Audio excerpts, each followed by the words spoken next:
WRRO, Eden Bryant, WFOT, Lexington, Mansfield, and WSHB Willard. Welcome to Annunciation Radio's Faith with Reasons, the program that examines what the church teaches and why. Faith with Reasons. Well, good afternoon. Welcome to Faith with Reasons, the show that we love to have on Wednesdays. Why? I don't know. It's always been on Wednesdays. It's a Wednesday show. It is, yeah. What are you going to do? Ron Finn and Shayne Stanfield in studio and on the phone with us. We always look forward to catching, a little bit of time with Matthew Archbold. Mm-hmm. And we haven't done that in quite a while on this show. It's been a while. Yeah. Well, it's been a while since we've been here. It's almost forgot how to do this. Yeah, Is that possible? Well, yeah, absolutely. I forgot already. And how was your Thanksgiving? It was wonderful. Lots of food, lots of family. I heard it was more than a one-day affair. It was more than a one-day affair, and yeah, lots of family. So it was wonderful. Wow, terrific! And hopefully everybody enjoyed their Thanksgiving. And of course, we've got some winter weather coming in, and that's going to set us up. This is just in time for Advent as we get into the almost the second week of Advent, and then look forward to Christmas. Yes, we haven't gotten the weather that the Northeast has received. Northeast Ohio and Western Pennsylvania and Southwestern New York. It's just covered in snow. Yeah, nothing like 20 inches of snow to kind of wake you up a little bit. Yeah, in an hour or two. Well, I know Erie, Pennsylvania got hit too. I mean, all those lakeside communities. Now, I'm not sure. Let's see. He's somewhere in Pennsylvania, Matt Archbold. I don't know if he got any snow or not. I suppose we could ask him, but let me introduce him properly first. Yes. Okay, ready? Yeah. Matthew Archbold joining us on Faith with Reasons. He's an author, a blogger, a columnist, and a Catholic father of five.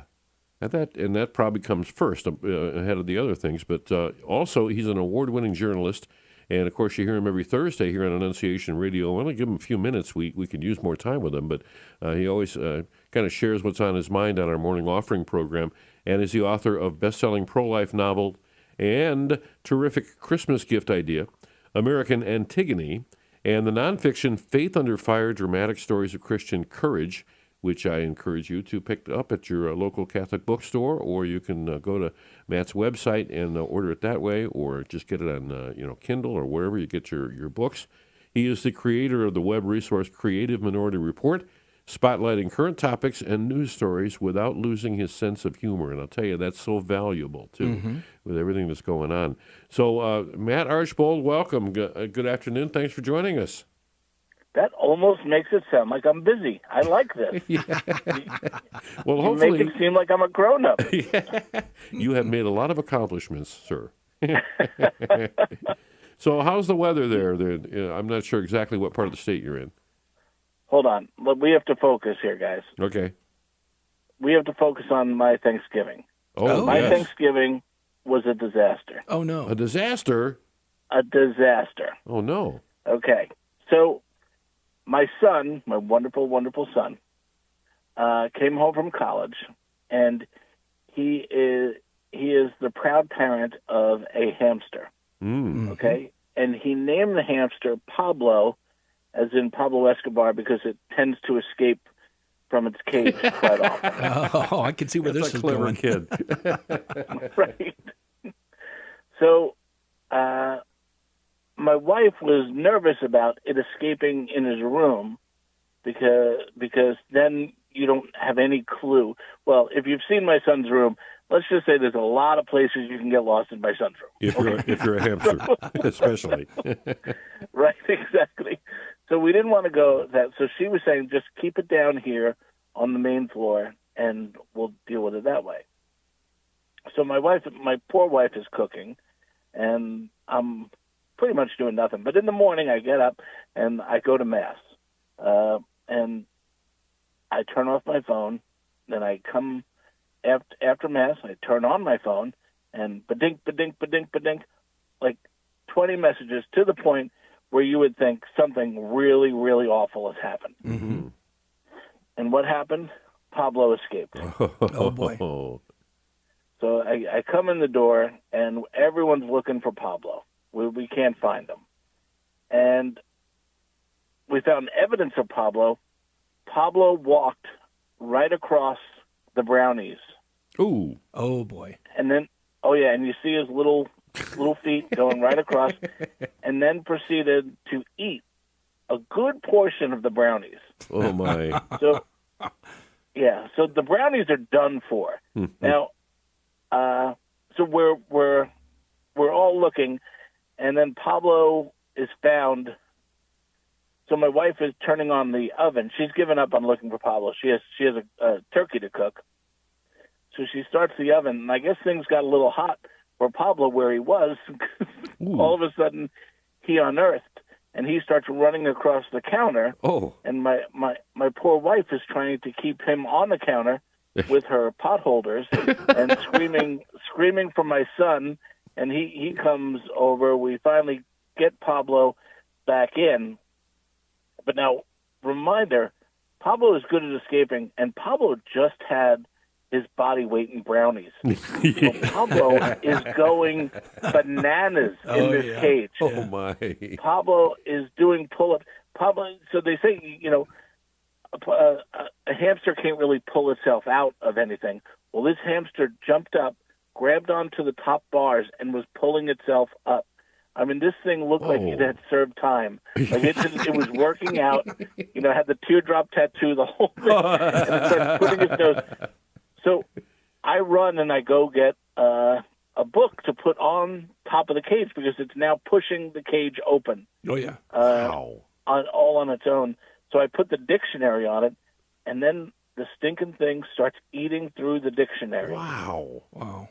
Yeah. So my entire Thanksgiving was dealing with a feral rodent, and there were no brownies. Oh. Once again, that's the point that really, that's the man. tragedy of it all. That is the There were no tragedy of it all. Wow. And I got to be honest, my wife, she comes out at the end and she's like, well, Pablo only walked across this because you could see where Pablo walked. So this is safe, and this is not. My kids were like, no. It is even close to Pablo. We're not touching those brownies. The brownies are done. Oh my, that's awful! Wow, you got a miscreant rodent running around. My goodness. Yep. My daughter brought home it was one of those school things where they shut down for a while and maybe a week off. Maybe it was the holidays. I don't remember, but she was in charge of the classroom hamster. So she brings it home, and it's an escape artist also. But problem is we had a cat. Oh, boy. And, my daughter is screaming, and I run into her room, and there's the cat with the hamster in its mouth.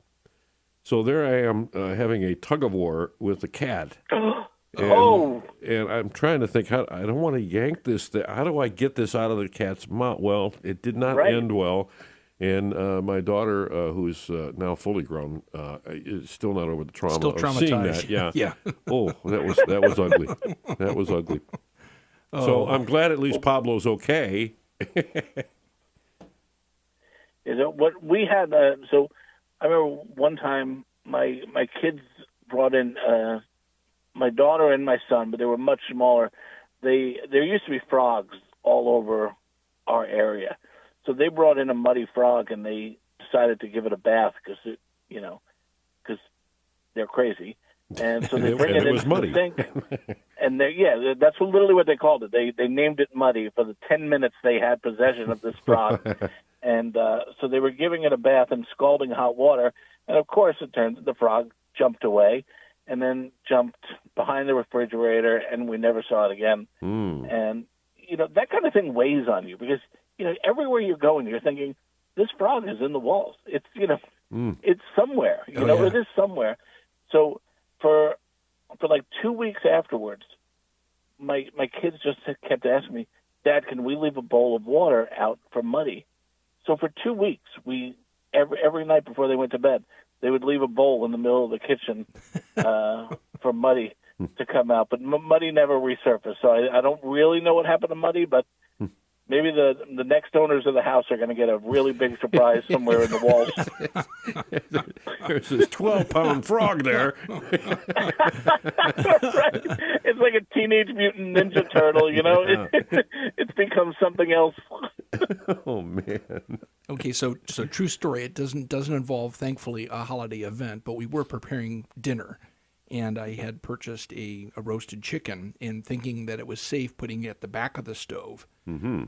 And I think this one needed to be reheated, but anyhow, we put it at the back of the stove. Well, we have Great Danes. Yes, they're big dogs. And the male is large enough that he doesn't have to stretch to obtain anything off of the counter. Mm-hmm. Wow. And so I wasn't thinking. I just thought it was back far enough, and I just turned my back in a split second. He had the whole thing in his mouth, and he took off. But I mean, this dog is big enough that he will put a soccer ball in his mouth whole, and he can pop it. So yeah. So So much this for is dinner. just like a Christmas story. Yeah, I was just going to say, that every time I think of a Christmas story, it literally happened in the Stanfield home. So yeah, it just it wasn't associated with a holiday, thankfully. But that sort of stuff does happen. Wow. Right. I'm You're telling your you. own Bumpus's dog. Yeah, that's right. Yes. Wow. I had other topics down there to talk about, but I'm enjoying this conversation so much. This is conversations of consequence right here. I kind of like this. I know people tune in for to hear Catholic talk about deep scriptural issues and theological insights, and what do they get? They get that stories of ruining holidays. Oh yeah. Yeah, and they probably, if we had open phones, they'd probably be calling in their own too. Yeah. That's sure. right. That's a right. lot of that going around. Yeah, absolutely. All right, so we did talk about your pro-life novel, American Antiquity, and Faith Under Fire. We talked about those. And I'm telling you, both of these are timeless books. They've been out for a while, but perhaps you lost your copy or you gave it to someone. Wouldn't this be a great Christmas gift? It would. It would. I mean, what says, Christmas better than accepting life? Yeah. Did you guys see Catholics for Choice, their Twitter? No, I did not. Is there such an organization? Oh, absolutely, I mean, seriously. there is, yeah. Oh, yes, there is. Actually, it's a real organization. Oh, good grief. And they said, hey, remember this Christmas, Mary had a choice. Oh. That's blasphemous. I mean, how awful. Yeah. How awful is that? Like killing Christ in the womb is a viable option in these people's heads. I mean, how to say I'm on Herod's side without saying I'm on Herod's side? Oh yeah. Mm-hmm. Yeah. Oh. I mean, think about who you're siding with in the Bible to say something like that. Wow. And they've said outrageous things before, and just the fact that they have Catholics in their name gives you the shudders. Ooh. Well, it's hard to believe I always think about it's a real organization. I still can't get past that. It just doesn't seem. Oh no! You want to know how you know it's a real organization? You ready for this? Fundraising. This will scare you. This will scare you the most. The fact that you need an organization called Priests for Life. Yeah, you're right. Wow. Think about that. Yeah.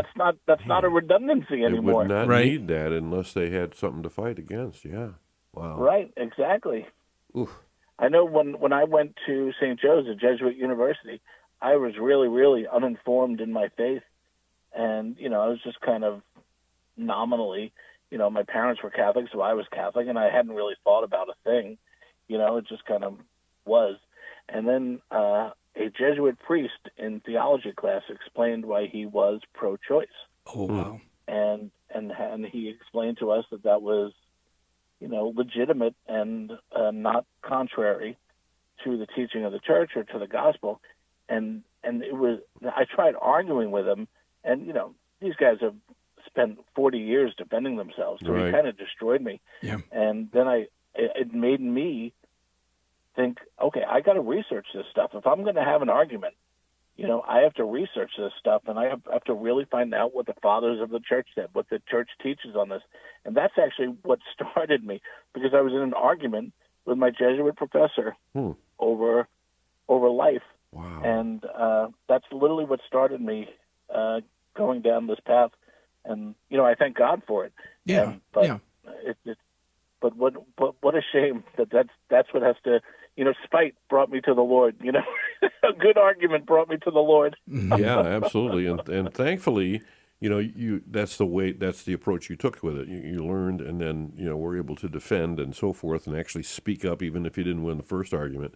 If only our students today would do that, and I'm sure many do.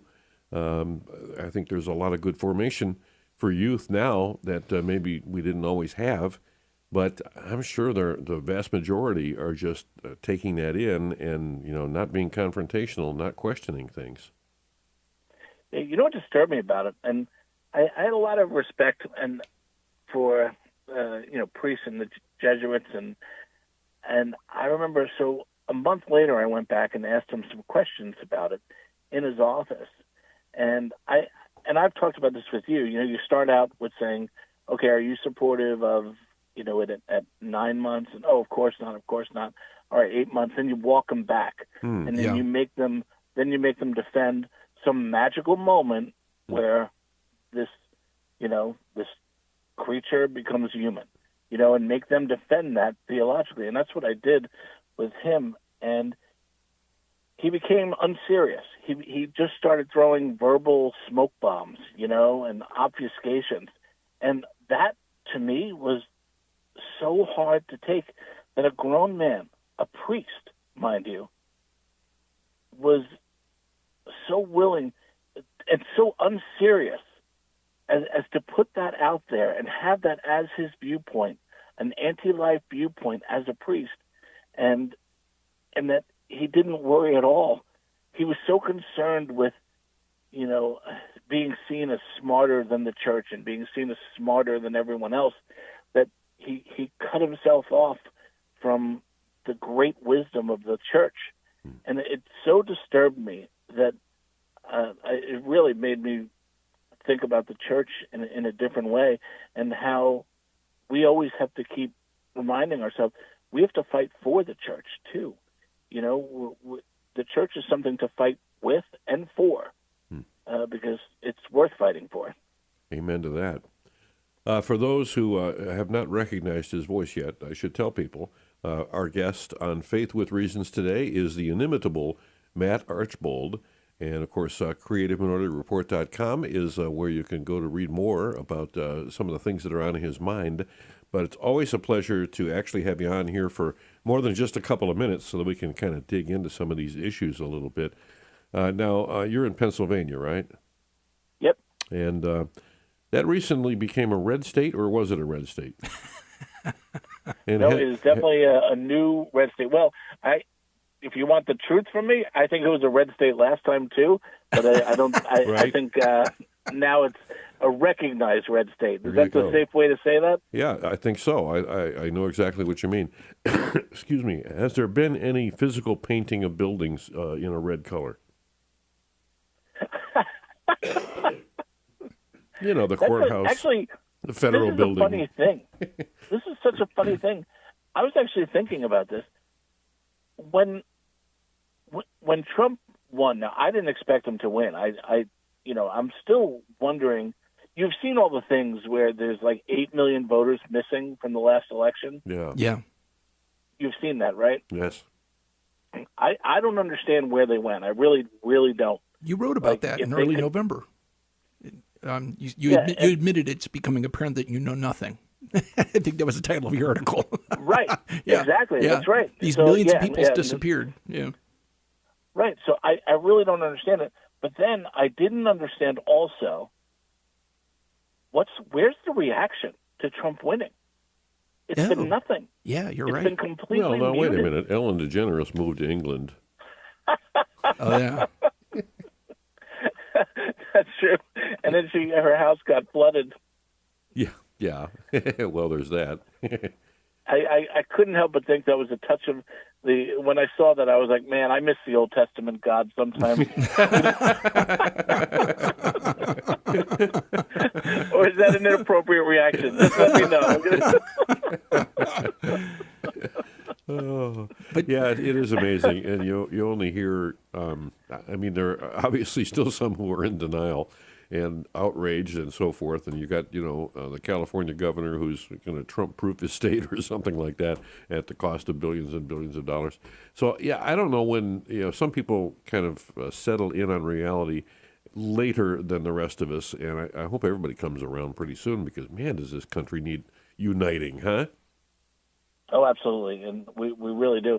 It is funny. I saw a thing saying that the intelligence agencies are horrified as to who Donald Trump is appointing to have oversight of the intelligence agencies, and they're saying it would cause massive damage to the agencies, and they're threatening to quit.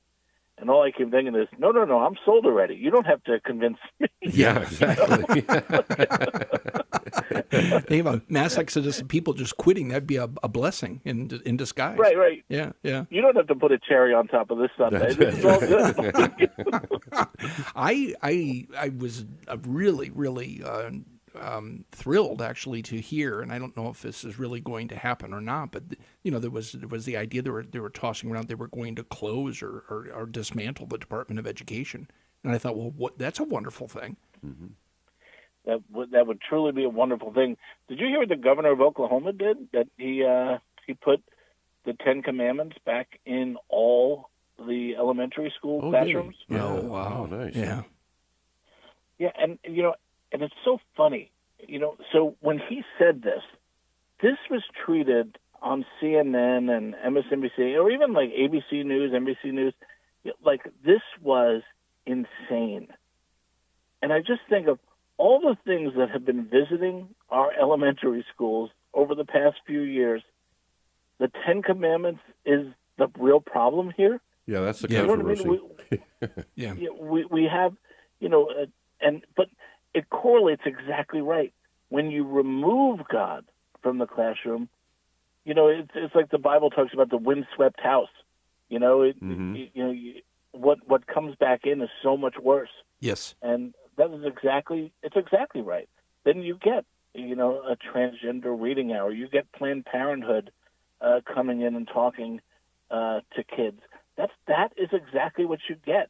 You get all the the DEI and the sex ed and kids watching the movies, and it's just awful what you get. But that is exactly what you get when you remove God from the classroom. And that God is not the problem. Let's be honest. Yeah. God is not the problem here, folks. And I saw and I forget where it was. It was a school system.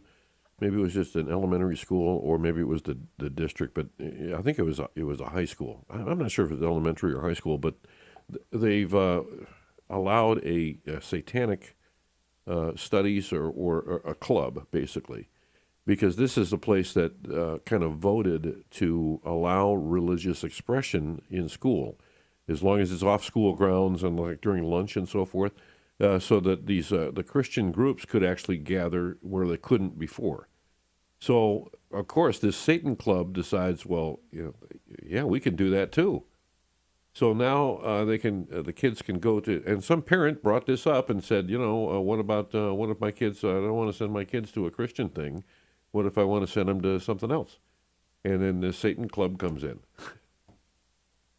So when you open that door to protect, you open the door to a lot of things sometimes. That is true. One of the things that I saw one judge did this rather cleverly. He asked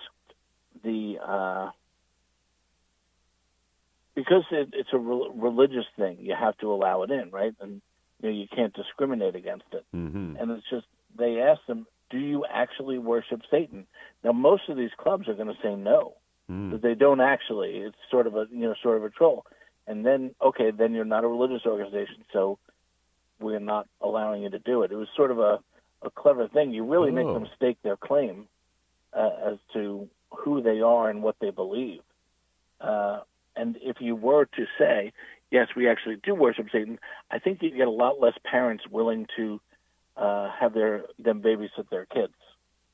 Oh yeah, but, for sure. When it's just kind of a trolling thing, and they say it's sort of a punk rock thing, kind of a flipping off the powers that be kind of thing. I think that's one thing. But when you say, no, we actually, worship Satan as our God, I think you lose a lot of any Venn diagram between normal people and Satanists is probably pretty slim. Yeah. And probably any club that forms on any school grounds has to, fill out an application. They have to, be vetted to a certain degree. So, yeah, that's a question that is pretty important. Yeah, and, make them own up to who they are. That's one thing that we haven't done a great job with, is making the other side own up to who they are and what they believe. Mm-hmm. And we just don't do a great job of that ourselves and owning up to who we are, actually. So we always have to do a better job. But I really do believe that not just the election, but I really do sense that there has been a change this past year, that people are starting to wake up, and we're seeing more people discuss online and on television even the fact that you can't remove Christianity from this culture without collapsing the whole game. I've seen Jordan Peterson discussing that. I've seen Russell Brand discussing that. Mm-hmm. My goodness, even what's that guy's name? Dawkins, the atheist. Mm-hmm. The atheist is worried that Christianity, without Christianity, Western culture will fall. Yeah. Mm-hmm. I mean, so it does seem to me that people are waking up to the importance of Christianity in the well-being of the culture, and then they just have to internalize that individually. And I've seen that. I mean, how many weird things have we seen? Shia LaBeouf, Russell Brand, Jordan Peterson. All of a sudden they're all on all spiritual journeys. Mm-hmm. Megyn Kelly recently said she became a lot more serious about her faith recently, and she had her past marriage annulled, and that takes a lot to go through.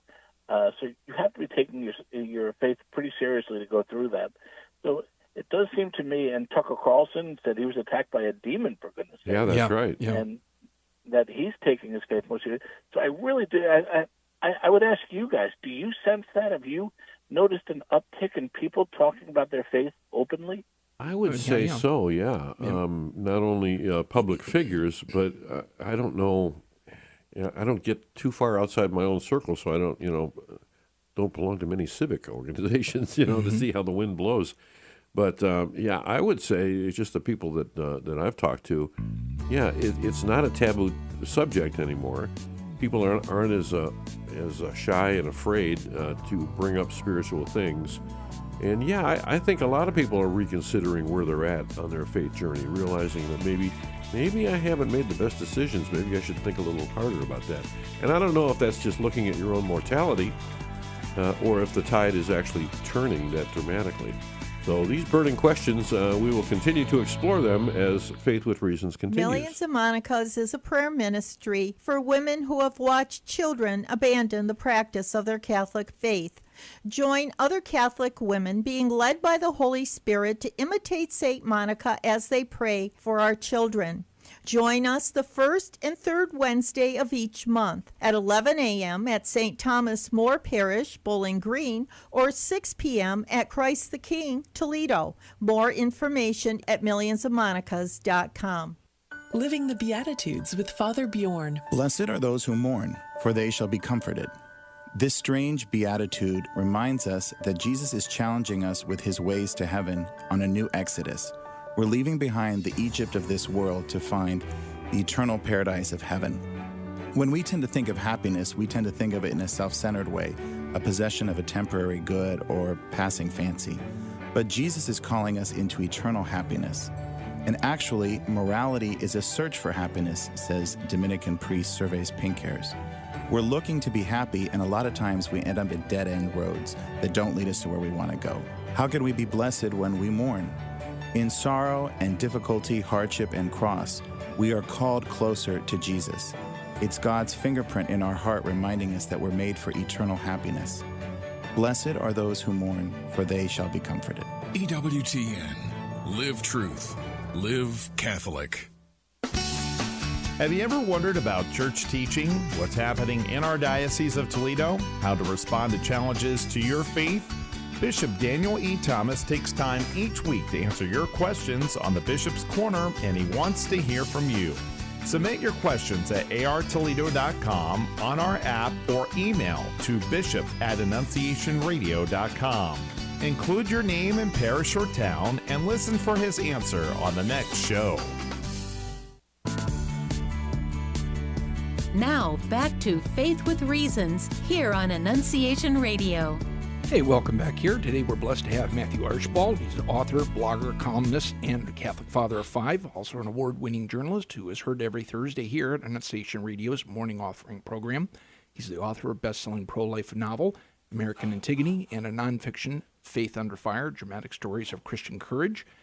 He's also creator of a web resource, Creative Minority Report, that spotlights current topics and news stories, certainly without losing his sense of humor.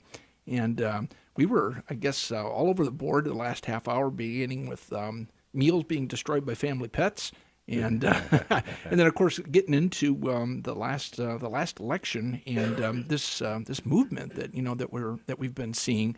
And Matt, I would say that for me, I know it's become quite apparent, like you mentioned with Tucker and a lot of these very notable people, Jordan Peterson, becoming more and more open with sharing their faith. But I'm also seeing that in politicians. I do notice that Vance was the subject of a lot of discussion with his faith, and I think it's a great thing, because I think the more that this is discussed, because as you very well know, being a journalist, you see it in journalism today and the news media that they've made any mention of faith or somebody that's taking their faith seriously as being rather taboo and somebody to be avoided, or they're just a nut job because they actually dare to practice what their faith teaches, and so I think it seems to me a very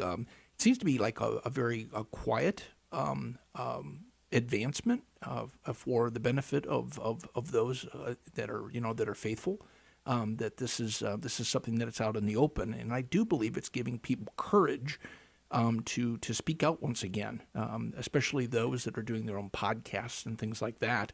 That it seems to me that they would feel more free to speak openly about this, because otherwise they would keep their mouth shut or avoid those topics altogether. And I also think that with the way, Christianity it's just bonkers. It's so counterintuitive. If after, what happened, when I first started going to work and interviewing, right? Mm-hmm. You always ask, one of the questions you're told to ask is, where is the person who had my job before me? That way you could figure out, what kind of path this company takes you on, right? Yeah. Mm-hmm.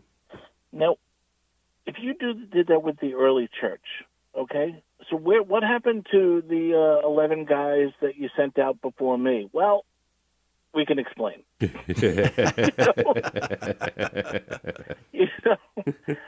just so counterintuitive. And how does this organization grow? When all it sees is persecution and violence and hatred and every awful thing that can happen, yet that is somehow Christ makes it work for the good. Yeah. And it really is an amazing thing. And I think for so long, let's look at it worldwide. If you wanted to invite persecution and invite pain and suffering into your own life, declare yourself a Christian across most of the globe, and you're going to get the brunt of it for the most part. And even here in America, Christians were essentially a punchline to the culture for so long, and I think, and they were so dismissed. That was the worst part of it. It's just so dismissed, it's something from some bygone era. Mm-hmm. Yeah. And now you look, and I've seen it now. I go to all sorts of different masses. So on the daily, I go to a Novus Ordo, a normal mass at my local parish. I've gone to the Anglican rite, which is right near me as well. And then there's also a Latin Mass near me. Okay? Mm-hmm. Now, the Latin Mass near me is filled with young families. Mm. Wow. And I am not kidding you, just filled. The Mass is just absolutely stuffed with all sorts of kids and young families. And I don't know what it is. It's the journalist in me. I want to like interrupt the priest and just go around and say, all right, I got to talk to everyone here. I need notes. Why are you here? Yeah. What made you come here? What made you come here? And I really do think, especially for the young, there is sort of that pushback against the culture. I'm not just gonna embrace Catholicism. I'm going to go back and embrace pre-Vatican II Catholicism. Mm-hmm. I am going to get. It's sort of like a rebellion against our culture nowadays. And I see it at other masses too, the Novus Ordo too. But I've really seen it clearly there. But I really do think that young people are pushing back against this. I can tell you, my two youngest respond to all the political correctness and woke language in only the most derisive way. Now, my three older daughters, I've warned them about it. They understand it, but they certainly don't deride it. But my youngest two, their friends are they just dismiss it out of hand. They joke about it. They just it's so ridiculous. And I do think there is a pushback to it.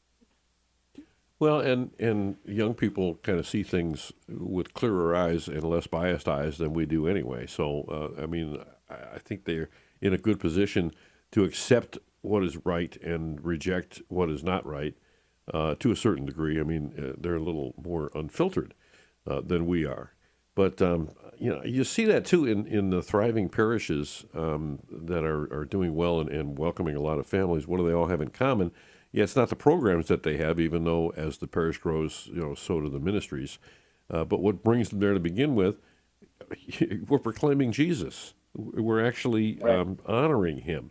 We're giving the people a reason to come to Mass, to come to the sacraments, to get involved and put their faith into action a little bit. And that's something that I think is a fairly recent phenomenon. Yeah, and if you look at the orders of nuns that are thriving, it's the ones that look like nuns. Yeah. They're not in pantsuits. So it really is a decision to go. If I'm going to do this, it was like when I was I remember being in 11th grade, and the Army, the Navy, and the Air Force all came and told us about their scholarships and what they could offer you in the training, and we all listened, and then the Marine just got up and said, if you think you're tough enough to be a U.S. Marine, come over here, meet me over here. Well, guess where every boy wanted to go? Yeah, right. They wanted to talk to the U.S. Marine. And I've always said, Catholicism is like the U.S. Marines of Christianity. Yeah. It takes a lot to be a Catholic, and we have a lot of years to back all of it up. And it's you can't make stuff up. When you have a denomination that was founded in 2007, you can kind of read into it whatever you need. But when you have something, a church that was founded by Christ, it's a little tougher to do to put your own will ahead of Christ. So right. But I do find that people are really returning and looking with new eyes on the church, and I am super excited about it. I really am. And some people are saying this is a lot about the election. I think it's turned over. I think the election is a microcosm of what we're seeing spiritually occur in our country. I really do. I think it's a small part of a larger thing. I think, as the people in Narnia said, Aslan is moving, and I really do think God is on the move in this country, and he has not forgotten us. I talked a couple of weeks ago about the Shroud of Turin Do you remember this, Rob? Oh, yeah. That there are so many miracles in the Shroud of Turin that could only be seen in our time. Mm-hmm. You know, the 3D-ness of it, the fact that it was made, you know, it's radioactive, and the fact that the blood is AB, and the pollen was from Israel. And there were so many miracles that could only be exposed by our scientific age. Mm-hmm. That means, you know, that our age is not forgotten. When Jesus rose from the dead, he knew that our age needed to understand things in a certain way through science. So he left that for us to think that we were in his mind at that moment. Us particularly, we were in his mind at that moment. And he says, you know, this will lead you back to me. You know, and it's just an amazing thought. And, you know, a lot of people, when they found out about the Shroud, I think that changes a lot of people's minds. Because I know when I was a kid, when I found out the Shroud, you know, when they said medieval forgery or was a hoax, that did damage to me. It really did. Sure. Yeah. I remember as a kid, and I don't think I was alone in that. I saw Michael Knowles was saying the same things, and he's a Catholic, but I really do think something like that it really does help. Did you see recently also the scientists are going bananas over this, even though to you and me it's really nothing, but it's an amazing thing. They found this 1,800-year-old engraving under in a chapel that was built around 1,800 years ago, and it says Jesus is God on the tiles. And they're of course they're saying this could change our understanding of Christianity. It's like no, it doesn't change our understanding at all. You know what I mean? That's what we've always believed. But they always try to push that we decided that years later. You know, that was made up. You know, years later, as if, you know, we are the worst players of, you know, what is it, Whisper Down the Lane? Isn't it that game? You whisper something down the lane or play telephone, and by the end it's a complete, it's a different message than it was in the beginning. But, I mean, you really think we messed up that, you know, that Jesus is God thing? But that's an amazing thing, and I think the more archaeology and the more science is actually going to lead us back to God. And that truly is an amazing thing.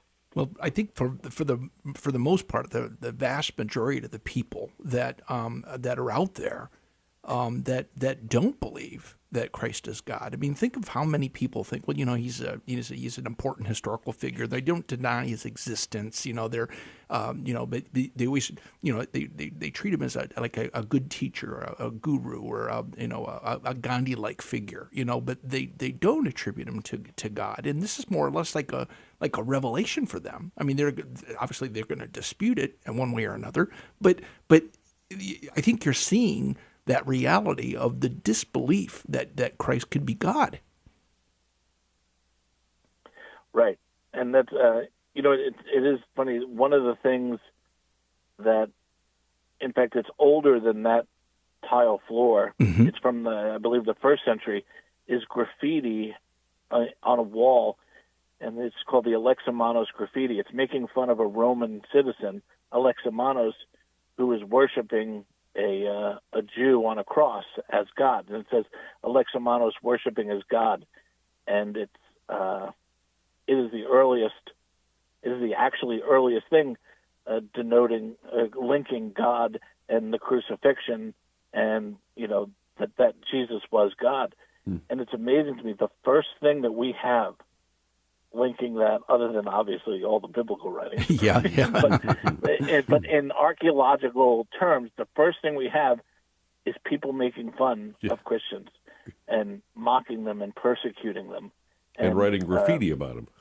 And writing graffiti about it. And it's funny, because this is not a standalone thing. Nearby, they found another thing defending Alexamenos, and it said Alexamenos Fidelis, which is Alexamenos is faithful.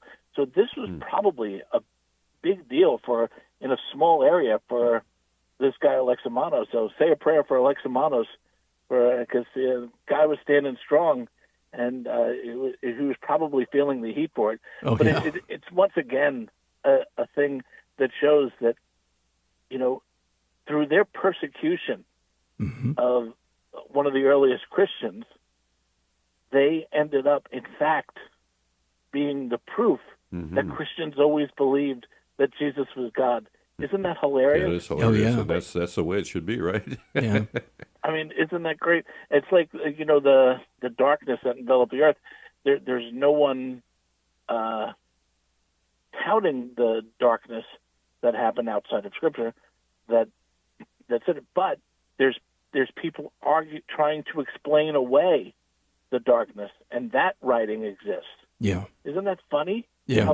So they admit it in and of themselves, trying to disprove Christ, and in the end, they end up being the proof of Christ. And that's such a my gosh, it is amazing how Christ, you know, can use even a heart turned against him for the greater good. Amen. Yeah.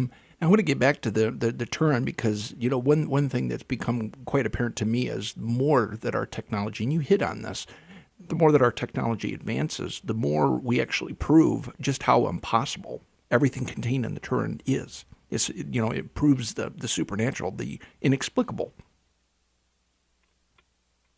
Absolutely. I mean, they say, you know, that there's a comedian that does a bit on this. He's a Christian comedian. And he says, you know, so I believe everything came from God. You believe everything came from nothing. Well, that's a pretty magical nothing. Yeah. Very good. I like that. You know, one of the first things they say, though, is, you know, one of the first rules is something cannot come from nothing. But if you stipulate this first miracle, then we can explain the rest of it. Yeah. You know, just the fact that everything came from this nothing, but after that, we're good. We don't need to, you know, then we're on firm ground. But yeah, but we're not willing to cede that ground, pal. You know. Talk about mental gymnastics. Wow. Matt Archbold, our guest on Faith with Reasons. Glad to have you on with us. And I know your daughter, all your kids really play sports. But she plays. Does she play collegiately now? She's in college. No, this is amazing. You ask. This is amazing. Is it? Yes, because she is still in high school. She's a senior in high school. Oh, okay. And I am doing this interview sitting in the parking lot outside of a school. Her game starts at 5:05. So I drove all the way out here, and I'm doing it in the parking lot. And as soon as this ends, I'm going to run in and go see the first game of her season. Oh, that's hilarious. That's wonderful. Yeah. And next year, she's going to start playing at Catholic University. Wonderful. And are they going to be forfeiting to San Jose State when they play volleyball? I'm not sure. How amazing is that? You know what the most amazing thing about that is? And for your listeners, San Jose State volleyball has a man playing as a woman on the team and is hurting other players on other teams that they're playing. And a number of colleges are refusing to play San Jose State. Now, you would think this would be national news. Yeah. Right? Mm-hmm. And you don't get a peep out of it. You want to know why? Because they know people would agree. Yep. Yeah. So they're you know, and what do you get? Whenever you talk about this issue, they're like, why do you care? It's like 0.5% of a percent. It's like, okay, tell that to the girls that got hurt. Right. Tell that to the girls who didn't get a scholarship because this dude got a scholarship instead of your daughter. Yeah. You know, so... And tell it to an injured player or one who feels, like you can't even go into the locker room. Right, exactly. Yeah, never mind the locker room. That's right. But it's amazing how the media is just completely ignoring this major story of colleges boycotting it, and these women are role models for standing up and refusing to play. Yes. But is the media lionizing them? Is it holding them up as true feminine heroes? No, it's ignoring them because it hates them. Well, you see a little bit, particularly with, Representative Moulton? I mean, Yeah, you have he's a Democrat, and he was outspoken about this, and he got quite a bit of flack. Yeah. And then he had to go out and defend himself, but I mean, praise God that he did, because he's not backing down. I mean, it's common sense. I mean, I guess for those on the left side of the aisle that have backed this all along, a lot of them have got to be parents, and a lot of them have got to be kind of sick and tired of this, because just like he said, he doesn't want his kids playing. I guess he has girls, doesn't want them playing with boys on the opposing team. I mean, there's one, it's not a fair challenge, but two, I mean, there's always the opportunity for severe injury. Yeah, but this is, and the reason they're stopping short on shining a light on this is because they know it's a losing issue for them, and they're scared of it. But this goes back to what we're talking about. Godlessness. Mm-hmm. This is the inevitable end of it. The inevitable end of godlessness is, what is truth? What is gender? What is human life? What is it worth? You know, all these things are up for grabs. It's up for argumentation, because there is no truth. Yeah. Right? And once you say there is no God, then there is no truth. You go right back to Pilate. What is truth? And that's an amazing thought. And that, I believe, at its heart, is what so many people are pushing back against. Mm-hmm. And, you know, for years we were kind of drilling down to it. And for years you can kind of pull things apart. But then all of a sudden you get to the bare bones of it. And eventually it has to reveal itself what it is. And godlessness is darkness. There's no knowledge available. There's no truth available in godlessness. Everything is up for who controls the dictionary, who controls the education. Mm-hmm. That's what it's all about. It's all about power and control. Yeah. And people don't want that. That's not, you know, they were willing to question things, you know, but now it's revealed itself in all of its brutality and ugliness, and people are turning away from it. Thank God. And we've of course, heard about that pendulum that swings back and forth, and it's swung so far. And it does appear to me, at least, that it's swinging the other way now, that it's finally either correcting or swinging the other way completely. And I think this is an issue that people are aware of, even though the media is not talking about it, and people aren't relying on media like they used to because of this, which I think is a good thing. I mean, you need to hold not only other people accountable, but institutions that you depend on for information, for news, for for all your communication needs. So I don't know. Is the pendulum swinging back, do you think? I absolutely do believe it. And, you know, in fact, when you look at what Elon Musk said after the election, he said, "You are the media now." And I think, you know, for you guys, that's especially true. Mm-hmm. I don't think NBC, ABC, CNN, or even Fox, I don't think they have the trust of the people. And I think people do enjoy. People want to hear truth. People want to hear real people engaging one another on issues. Mm-hmm. I mean, who would have thought a UFC fighter, you know,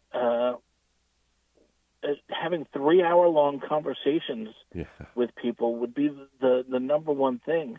Right. And, you know, people are craving for real conversation and real truth because we're so desperately lonely. We're locked in our phones. We're locked in TVs. And I think people are starting to wake up that we need this kind of conversation that for years we were not having. And I think shows like this are super important. They're crucial to everything. And we have to continue supporting this because you can't even know. I mean, you probably run into people who tell you what your show has done for them, and you have no idea. You're sitting in there, you're talking to a microphone, you have no idea who's listening or what emotion they're having or what moment in life you're catching them in. And then, you know, maybe years later you run into someone and then you hear about it. But you just have to keep doing what you're going to say. Say what you're going to say. Keep being courageous enough to say it, and let God work his way out in the world and use even our dull brains and our funny little stories. Use us to bring people to Christ, and that's the most we can hope for. Amen. So there's you brought up Rogan, and I think that's worth mentioning, because to me, that's a no fluff show. I mean, people that know Rogan, I mean, he's not out there there's really no agenda. He's just talking, and he brings anybody on our show to talk about just about anything. And I think that's really attractive to a lot of people, because again, I think too many people now are opening their eyes and they're seeing that most of what they're watching is produced. It's there is an agenda there, and I think that's really the root to his success and the success of many that do very similar types of shows. Yeah, and ever since TV and air conditioning, we have been cordoned away from one another in ways that really isn't healthy. Right. We don't engage with one another, and even Ron said earlier he doesn't belong to many civic organizations. I know he was just clowning around, but in days past, men, especially men, used to belong to these things. Mm-hmm. The Optimist Club, the Knights of Columbus, and men used to join this stuff. We all went out and we talked. Now we hardly know our neighbors. Maybe we know their first name and we see them once or twice and up to say hi, but we're not engaging with one another. And that was kind of a cold, terrible world that we were living in at that time. But I really think that the internet only moved that along, but also it's having this freeing thing that's happening where we're finally connecting with one another a little bit through these long-form conversations like this one. And I really pray that God can use us to do his will. Amen. Amen. And we heard, strong from our listeners during our share-a-thon just last week, how important Catholic radio is. Isn't it ironic, though, that the medium left for open discussion and dialogue is on Catholic radio for the most part? So, yeah, there's a lot of encouragement out there, and you always bring that to the forefront for us. So we thank you for that, Matt. Yeah, thank you, Matt. And we look forward to our guys. I enjoy it. Yeah, conversation tomorrow morning as well. We'll talk to you. You only get a few minutes for that. And good luck to your daughter on her game tonight. I'll let you know how it goes. Thanks. No heckling. Bye.